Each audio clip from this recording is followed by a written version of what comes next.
jika ada di antara kita ini puasanya lengkap 30. Tiap malam tarawih, akhir malam tahajud, tiap hari tadarus, akhir dia puasa, iktikaf 10 malam terakhir. Tapi sama tetangga di sebelah musuh. Sebelah kiri bombeknya, di depannya si salah-salai, monribolana newe si Bali. Semua dia musuh-musuh sama tetangganya, maka orang seperti ini sia-sia amalnya kepada Allah. Bermusuhan, tetangga, depan, belakang. Apa biasa orang bermusuhan bertetangga? Apa sebabnya? Satu, musik. Tetangga punya tape baru, suka lagu dangdut. Tetangganya sakit gigi, lalu dia putar lagu dangdut yang tidak disuka tetangganya. Barangkali kita boleh berkata, radio-radioku, listrik-listrikku, saya bayar listrik, rumah-rumahku, saya mau kencang mau kecil urusan saya. Nah bilang tetangga tak, rumah-rumahku, pintu-pintuku, telinga-telingaku, kenapa musikmu masuk di telingaku? Coba, maka Bapak hargai tetangga, silahkan mutar musik, tapi jangan mengganggu tetangga. Bisa jadi tetangga lagi sakit atau bertengkar, kita putar musik, itu membuat orang bisa bertengkar. Apalagi yang membuat kita bertengkar, bertetangga, apa? Pagar. Pagar yang satu masyarakat biasa, yang satu masyarakat licik. Bikin pagar kalasi, curang. Pertama patoknya di dalam. Pagarnya di dalam. Di luar patoknya, pagarnya di dalam. 3 bulan kemudian dia perbaiki pagarnya. Kayunya di luar. Berikutnya lagi, patoknya lagi di luar. 1 tahun bikin pagar, dia ambil tanahnya orang 1 jengkal. Orang seperti ini, agama mengajarkan siapa yang mengambil tanah sesama muslim 1 jengkal, dipikul nanti di akhirat 1 petaka langit. Tangkis mako itu. Apalagi yang membuat orang bertengkar? Biasa apa? Tumbuhan. Tetangganya suka pelihara mangga, tapi tidak pelihara sampah.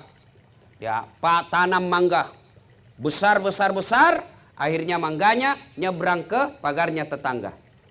Akhirnya apa? Daun dan sampahnya yang nyebrang, tetangganya yang bersihkan. Menurut fikih hukum Islam, daun yang nyebrang ke sebelah, pohon yang ranting menyeberang ke sebelah, maka itu halal buat tetangga. Kenapa? Karena tetangga yang kasih bersih itu daun-daun sampahnya kita punya mangga. Tuh kalau sampah menyeberang. Nah, bila mahasiswaku, kalau istrinya tetangga Ustaz, bagaimana? Halal juga sebenarnya. Lain itu cilaka. Beda. Bapak saudara-saudara sekalian, apalagi yang membuat kita bertengkar tetangga? Apa? Tumbuhan, ternak. Tetangga pecinta bunga. Wah banyak. Apa yang mahal-mahal itu? Kembang cinta dan lain sebagainya. Nah, tetangganya hobi tanaman. Dia bagusinlah tanamannya. Tetangganya pelihara kambing. Tidak diikat. Tetangga pelihara bunga, datanglah kambing. Dia makan semua bunga kita. Bertengkarlah kita.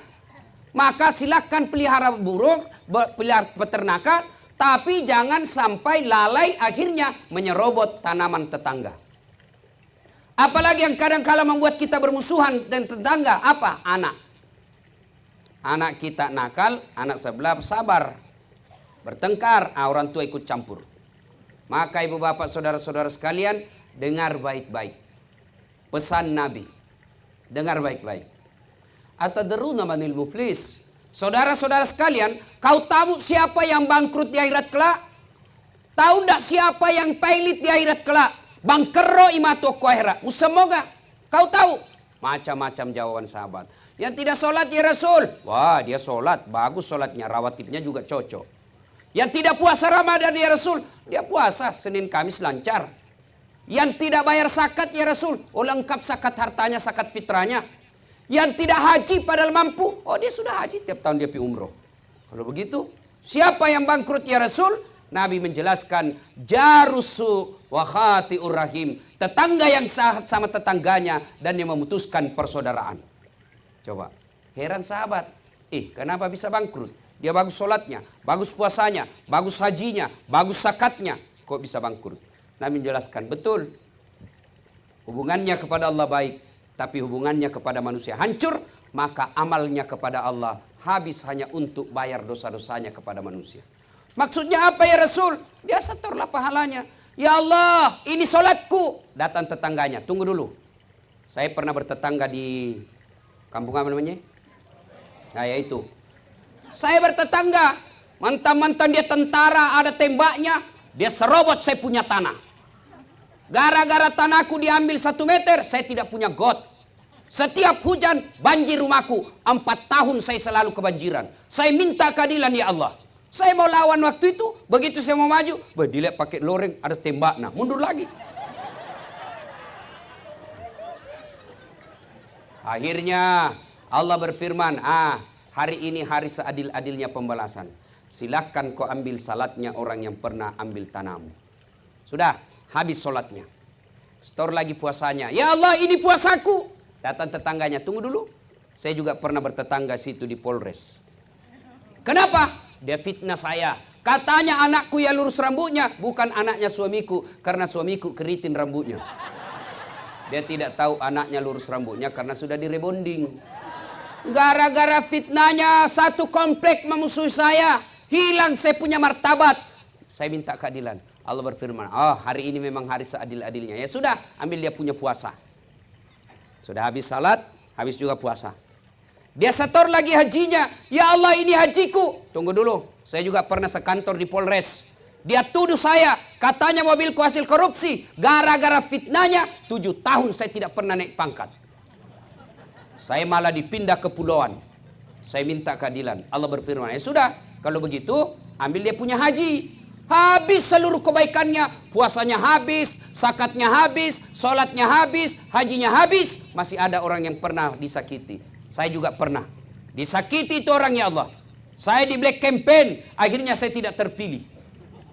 Saya difitnah kiri kanan, saya habis uang. Tidak ada yang pilih saya, gara-gara fitnahnya. Nah sekarang saya minta keadilan. Lalu dia bilang yang tadi banyak amalnya.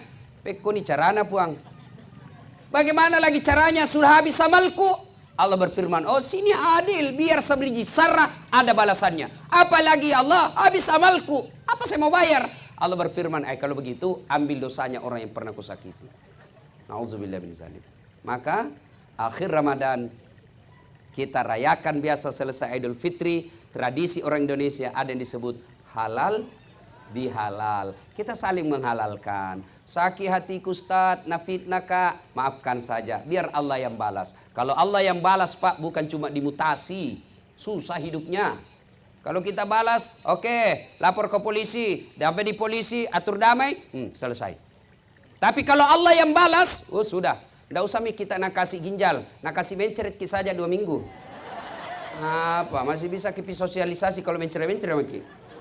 Ustaz saja tidak bisa ceramah kalau sudah mencret-mencret. Begitu baru 10 menit mau keluar, tidak bisa lagi Pak ditahan. Coba, putus persaudaraan, hancur amal ibadah. Maka Ramadan hadir, mempersaudarakan kita. Saya perjalanan tadi dari Donggala, saya singgah di satu masjid, lalu saya sampaikan selesai maghrib, saya ceramah, sampaikan inilah nikmatnya Islam. Kita di mana saja sampai masjid, tidak pilih kamu orang apa, kamu suku apa, kamu partai apa, kamu siapa kau pilih, begitu kita masuk masjid, kita bersaudara.